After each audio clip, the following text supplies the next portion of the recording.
네, 오늘은 믿으면 하나님의 영광을 보리라 라는 말씀의 제목으로 함께 은혜 나누기를 원합니다. 오늘도 하나님께서 여러분을 사모하는 심령들에게 큰 은혜를 주실 줄을 믿습니다. 신약 성경은 2000년 전에 기록되는 말씀입니다. 여러분, 우리가 이것은 이제 기본적으로 다 알고 계시는 내용인 줄 압니다. 신약 성경은 2000년 전에 기록된 말씀이에요. 그래서 우리가 성경을 읽을 때 그 당시에 역사적인 배경, 그다음에 문화를 알아야 이 성경을 이해하고 그리고 해석을 할 수가 있게 되거든요. 예수님은 이제 나사로의 시체가 안치되어 있는 무덤 앞에 가서 돌문을 치우라고 말씀을 하시거든요. 근데 우리의 정서로는 왜 무덤 앞에 가서 돌문을 치우라고 하지? 그러면서 이해가 안 되잖아요. 근데 이스라엘의 무덤은 동굴이었어요.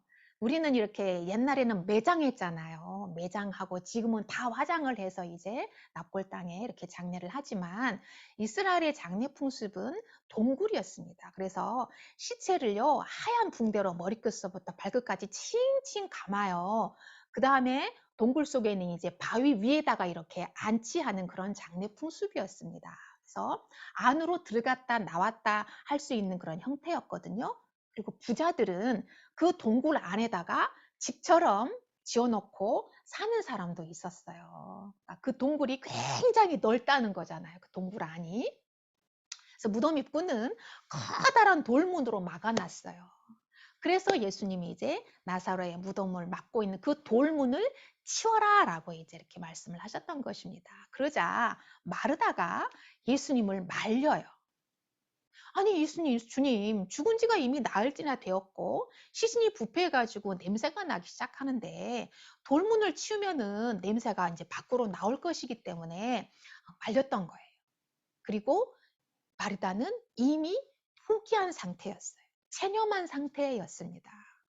시신의 상태가요, 이제, 그 계절에 따라서 부패하는 시간, 그 다음에 시신이 이렇게, 부패하는 속도가 다 다르다고 그래요. 근데 이 나사로의 시신이 부패가 보통보다 굉장히 조금 빨랐던 것 같아요. 그래서 요한이 이 성경을 쓴 지금 요한복음은 사도 요한이 쓴 성경인데 사도 요한이 이렇게 섬세하게 디테일하게 기록하고 있는 이유가 뭘까요? 팩트를 전달하기 위함이에요.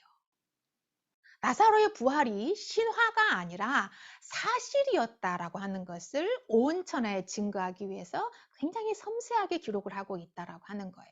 그래서 이제 나사로의 시신에서 부패가 일어나고 냄새가 나기 시작했으니까 이건 의학적으로 살아날 희망이 있어요, 없어요? 0.00001%도 없는 거예요. 그쵸? 그러니까 이거는 정말 팩트였다라고 하는 것을 아주 강력하게 증거하기 위해서 섬세하게 기록을 하고 있는 겁니다. 여러분, 사람들은 실현 가능한 사실만 믿으려고 해요. 하지만 기독교의 믿음은 과학적, 의학적 진리를 믿는 것이 아니에요. 하나님을 믿는 것입니다. 할렐루야. 하나님은 초자연적인 능력을 행하시는 전능하신 분이고 사람과 과학과 의학을 하나님께서 창조하셨어요. 그래서 하나님은 얼마든지 세상의 진리를 뒤집을 수 있는 분이라는 것을 여러분 믿으시기를 바랍니다. 마르다는 의학적으로 끝나버린 나사로의 죽음은 믿었지만 창조주이신 예수님은 믿지를 못했어요. 그분은 사람을 죽이기도 하고 살리기도 하고 사람의 영혼을 살리기도 하고 지옥에 멸하기도 하는 전능하신 분임을 믿지 못했던 거예요.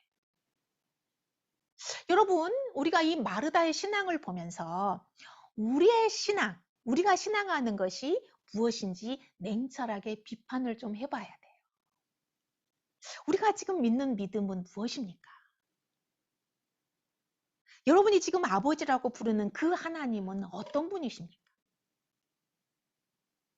내가 가능하다고 생각하는 것은 이루시고 내가 불가능하다고 믿는 것은 하나님도 이루지 못하는 분입니까? 그건 아니잖아요. 그죠? 그건 아니잖아요. 예수님의 사역을 눈으로 직관했던 마르다도 예수님을 믿지 못했는데 우리는 직접 예수님의 그 기적과 이적과 표적 그 사역을 직접 눈으로 보지 못했잖아요. 근데 우리가 어떻게 믿을 수 있겠어요? 믿는다고 고백하는 것이 진짜 믿음일까요? 진짜 믿음은 흔들리지 않습니다, 여러분. 여러분, 비가 온다는 일기예보를 듣고 여행 날짜를 변경하듯이 내 상황에 따라서 바꿀 수 있는 것이 믿음이 아니라는 거예요. 믿음은 변경할 수 없고 변동시킬 수도 없는 것이 바로 믿음입니다. 창조주 하나님이신 예수님이 그분의 사역을 하려고 하는데 마르다라는 걸림돌이 나타난 거예요. 예수님은 사역을 가로막는 이 마르다에게 천둥같이 호통을 치십니다. 네가 믿으면 하나님의 영광을 보게 되리라고 내가 너한테 말하지 않았느냐? 언제 말했어요? 언제 말했어요?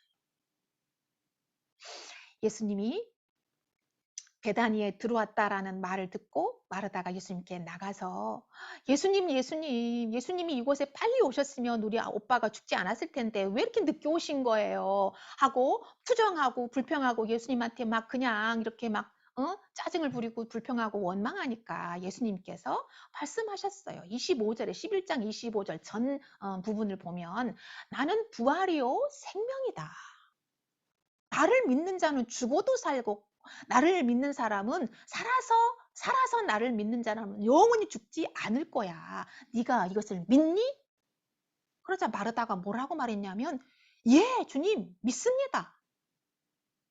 이렇게 대답을 했어요. 몇 분 전에, 불과 몇 분 전에 동네 입구에서 예, 주님 부활을 믿습니다 라고 대답을 했거든요. 그런데 그 말을 한 지 불과 몇 분도 채 안 됐는데 죽은 자가 어떻게 살아나냐고 펄쩍 뛰면서 불신앙의 모습을 보이고 있는 거예요. 여러분, 마르다는 우리들의 실사판입니다. 기도와 행동이 따로 노는 이분법적인 우리들의 모습이라고 하는 거예요.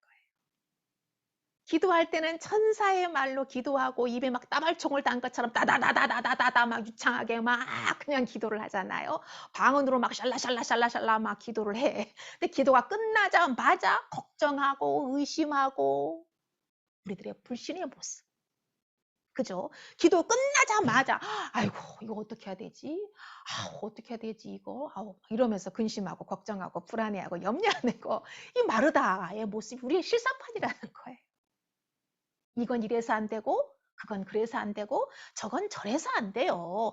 주님, 죽은 지 날이나 됐어요. 냄새 나요. 뭘 할 수 있겠어요. 말도 안 돼. 택도 안 되는 소리 하지 마세요. 돌문을 왜 틔우라는 거예요. 냄새만 날 뿐이에요. 이게 마르다의 표현이에요. 마르다는 창조주 주님께 지시하고 있는 거예요. 괜한 짓 하지 말라고 명령하는 거예요. 우리도 그러잖아요. 기도할 때 하나님께 막 명령하잖아요. 하나님 몇 월 며칠 날까지 응답해야 돼요. 이렇게 명령하잖아요. 그쵸? 근데 예수님은 이제 화가 나서 이것을 직설적으로 그냥 직관적으로 표현하자면 예수님이 지금 굉장히 화가 난 거예요. 네가 뭔데 내 일을 막아? 이거 화난 표현입니다, 지금. 몇 분 전에 믿는다고 고백했는데 그 고백은 거짓이었다는 것이 들통나고 말았던 거죠.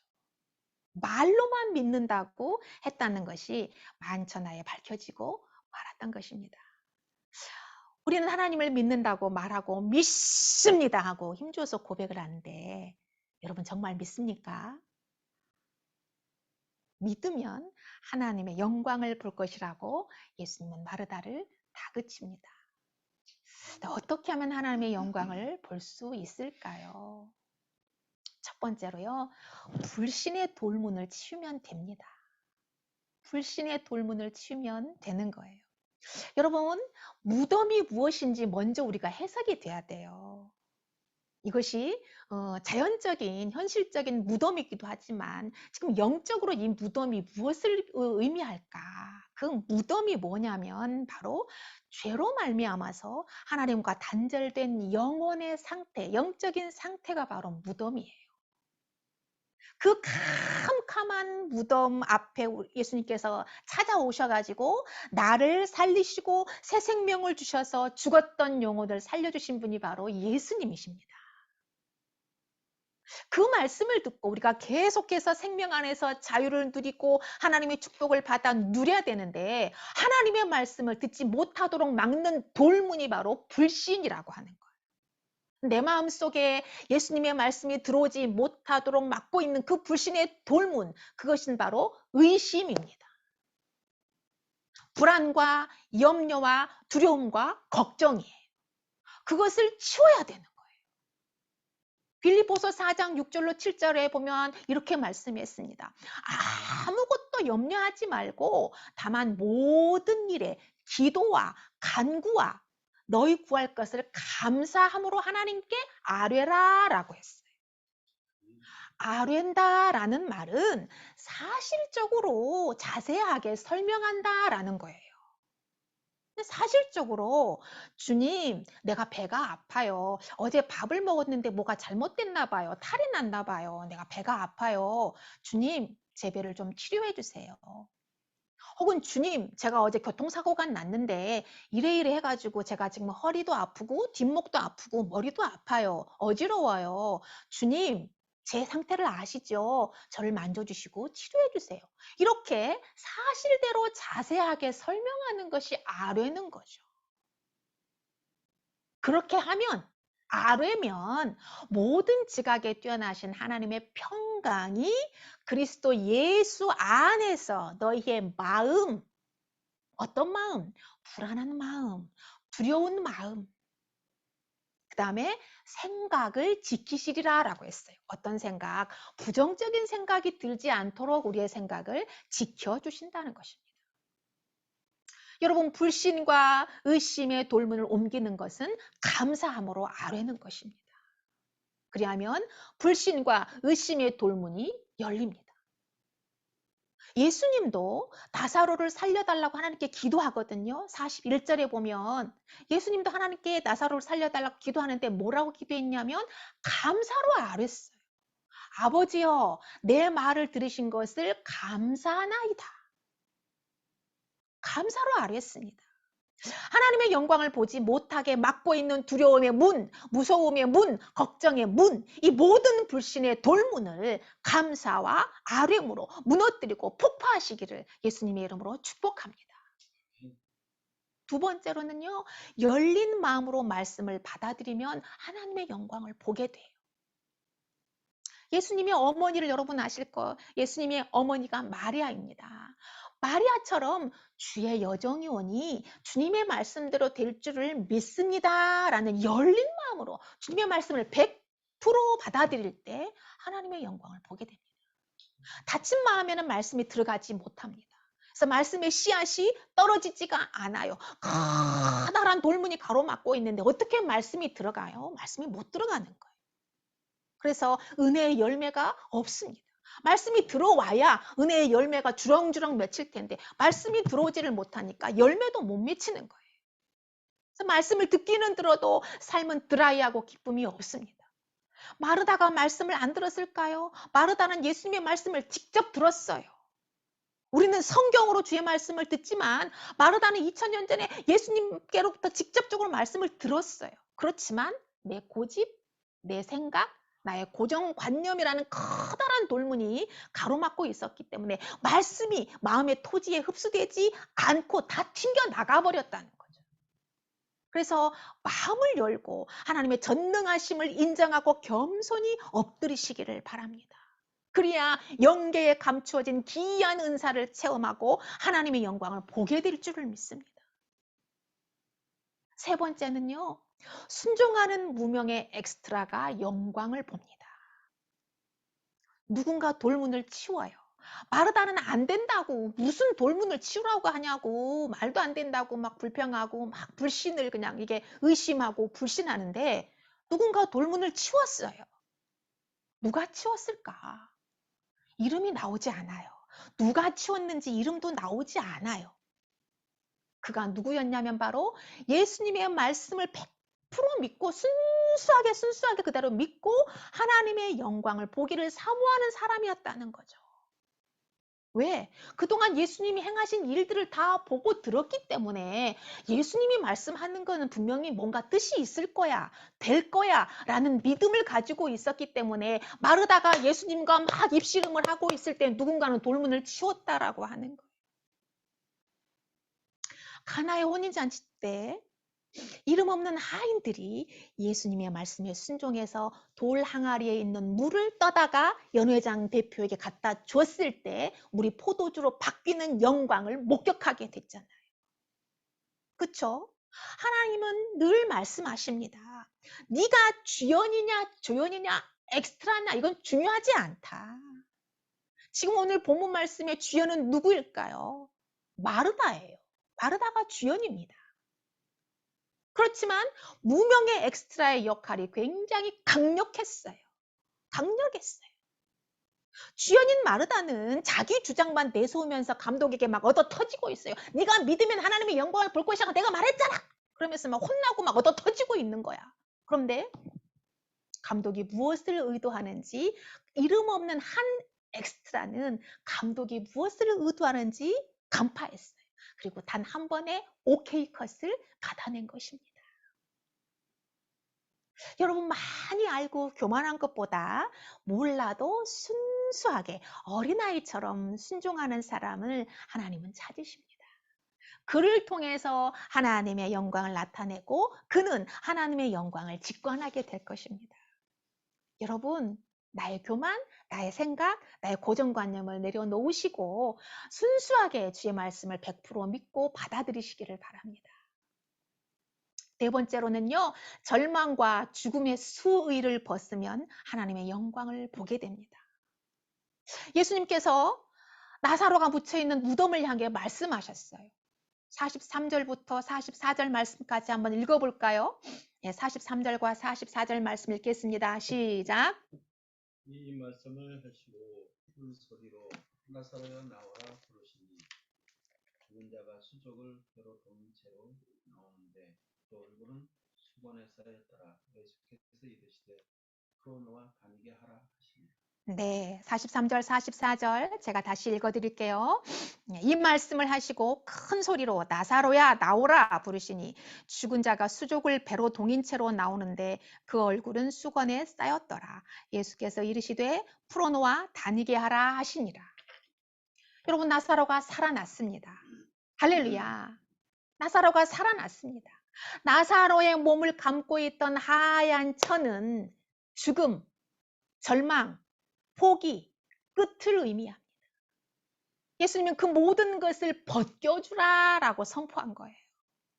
예수님의 말씀이 임하는 곳에는 죽음과 절망과 포기와 끝이 끝나버려요.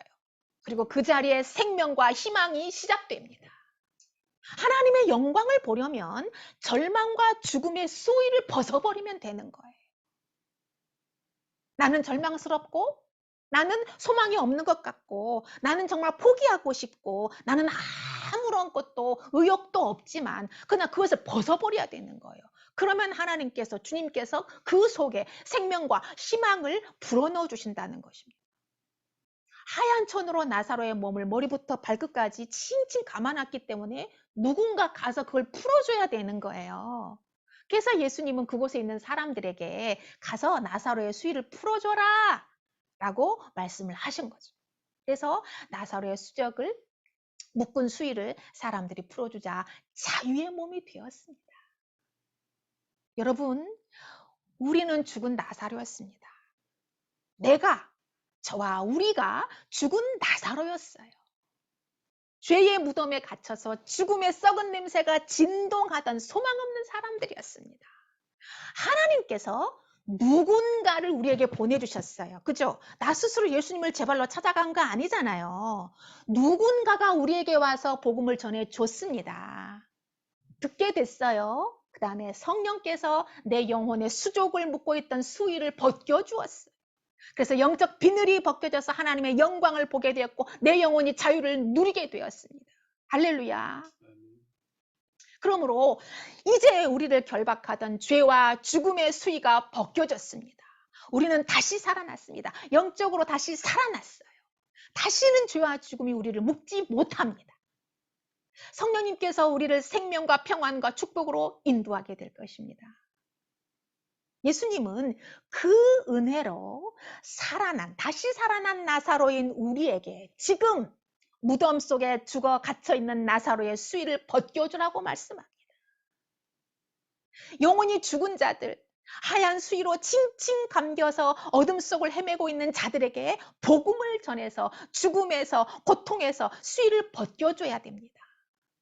죄와 죽음의 무덤에 갇혀있어 자유롭지 못한 자들에게 가서 자유를 선포해야 됩니다. 우리를 사로잡고 있는 이 두려움의 영, 무서움의 영이 떠나갔기에 죽음의 영이 있는 곳에 가서 수위를 벗겨줄 수 있는 담력을 우리는 얻게 됐습니다. 그 결과 죽은 자들이 하나님의 영광을 보게 될 것입니다. 할렐루야. 마지막으로 예수님을 선택하면 하나님의 영광을 어디서나 어느 곳에서나 볼 수가 있어요. 자, 나사로의 장례식에 왔던 조문객들이 이 사건을 목격해요. 그 당시에 장례식은 7일이었거든요. 7일 동안 조문객들이 와가지고 같이 곡하고 애통해하면서 비통해하면서 같이 장례를 치렀어요. 그러니까 예수님이 나흘째 되는 날 오셨잖아요. 나사로가 살아났잖아요. 이 모든 것을 다 조문객들이 다 본 거예요. 그들의 반응이 부패로 당이죠. 45절부터 46절 말씀을 보면 이렇게 돼 있어요. 마리아에게 왔다가 예수께서 하신 일을 본 유대 사람들 가운데서 많은 사람이 예수를 믿게 되었다. 그러나 그 가운데 몇몇 사람은 바리새파 사람들에게 가서 예수가 하신 일을 그들에게 알렸다. 눈이 있다고 다 보는 것은 아니에요. 자연적인 눈으로 보는 눈이 아니에요.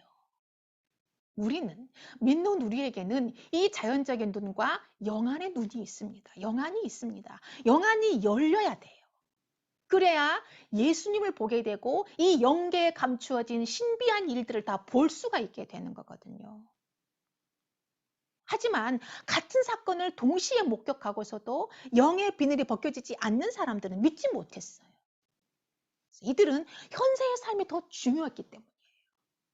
당시에 기득권을 가지고 있었던 바리새파의 라인을 잡기를 원했던 거죠. 그래서 야, 예수라는 사람이 이 나사로를 살렸네? 야, 이거 빨리 가서 고발하자, 신고하자. 그래서 그 직달같이 그냥 달려가 가지고 바리새파 사람들에게 고발을 했던 것입니다.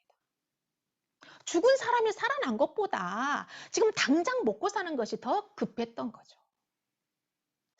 여러분, 현대인들은 예수를 믿는 것보다 내가 오늘 당장 취업하는 것이 더 중요하다. 공무원 시험, 임용고시 합격하는 것이 중요하다고 말해요. 솔직히 현실적으로 지금 너무 먹고 사는 게 힘들잖아요. 그래서 대안도 없고 희망이 안 보이기 때문에 불안해하고 두려워하는데 그러지 말라고 두려워하지 말아라. 불안해하지 말아라. 이렇게 자꾸 말하기도 되게 민망할 때가 많아요. 현실이 너무 암담하니까. 여러분, 그러면 우리는 어떻게 해야 될까? 어떻게 해야 될까요? 믿으면 됩니다. 오늘 말씀의 제목이 뭐죠? 믿으면 하나님의 영광을 보리라입니다. 우리 다 같이 한번 해볼까요? 시작. 믿으면 하나님의 영광을 보리라. 할렐루야. 하나님의 말씀은 1.1획도 틀리지 않습니다. 하나님을 믿으면 하나님의 영광을 보게 될 줄을 믿습니다. 하나님을 믿는다는 것은 어떤 상황에도 예수님을 선택하는 거예요. 내가 잘 나가니까 예수님을 선택하는 것이 아니라, 내가 건강하니까 예수님을 선택하고 믿는 것이 아니라, 내가 아프니까 치료받기 위해서 예수님을 선택하는 것이 아니에요. 내가 가난하니까 부자가 되기 위해서 예수님을 선택하는 것이 아니라는 거예요. 그 모든 것들을 다 떠나서 오로지 내 상황이 어떻든지 간에 오직 예수님만 선택을 해야 되는 거예요. 이것이 믿음이고, 그렇게 할 때 하나님의 영광을 보게 되고 하나님이 내 삶을 통해서 영광을 나타내게 될 줄을 믿으시기를 바랍니다. 그리고 여러분의 일은 하나님께서 하실 줄 믿습니다. 프리미엄 주스를 파는 기업인 아메리칸 트레일러의 모토는 God is good이에요. 이현숙 대표는 하나님을 위해서 내가 무엇을 해야 할까 기도하던 중에 믿음의 사람들을 만나게 해주셨어요, 하나님께서. 그래서 그분들의 입을 통해서 가슴에 꽂히는 메시지를 듣게 되었다고 합니다. 사장님은 앞으로 큰 회사의 대표가 되실 겁니다. 그러면 대표님은 하나님을 파시고 하나님이 주스를 팔게 하세요. 이런 말을 하더라는 거예요. 그래서 그 말을 이현숙 대표는 가슴에 담고 그날로부터 하나님을 팔기로 결심했다고 합니다. 그래서 주스를 사 먹는 사람들이 하나님을 통해서 이 육신의 목마름뿐만 아니라 영혼의 목마름을, 갈증을 해소했으면 좋겠다라는 감동이 와서 주스컵에다가 성경 말씀을 새겨 넣게 되었다고 해요. 그리고 커다랗게 God is good이라고 커다랗게 새겨 넣었다라고 합니다. 수년 전에 저가 주스 가게가 우후죽순 생겨가지고 사람들이 야 이제 위기다. 아메리칸 트레일러가 위기에 닥쳤다. 야 저 저가 주스랑 이 비싼 프리미엄 주스가 어떻게 전쟁할 수 있겠냐. 이건 반드시 저가 주스한테 이건 먹힌다. 이건 망한다. 라고 얘기를 했대요. 그런데 오히려 저가 주스 업체들이 안개처럼 사라지고 이 프리미엄 주스 업체인 아메리칸 트레일러의 브랜드 가치는 상상할 수 없을 만큼 더 높이 평가받게 되었다고 합니다. 그래서 지금 현대백화점을 포함해서 대부분 메이저급의 백화점에는 다 이 아메리칸 트레일러가 지금 들어가 있습니다. 매장이 들어가 있습니다. 여러분, 이 세상의 모든 직업과 비즈니스는 하나님의 영광을 나타내기 위한 거룩한 일입니다. 여러분들은 지금 성직을 담당하고 계신 겁니다. 내가 하나님을 위해 일하면 하나님의 영광 받으시고 하나님은 내 일을 해주십니다. 여러분 이런 소명감을 가지고 여러분 일하시기를 바랍니다. 내가 하나님을 높이면 하나님은 나를 높여주시고 내가 하는 일이 더 잘되게 하신다는 것을 여러분 믿으시기를 예수 그리스도의 이름으로 축복합니다. 아멘.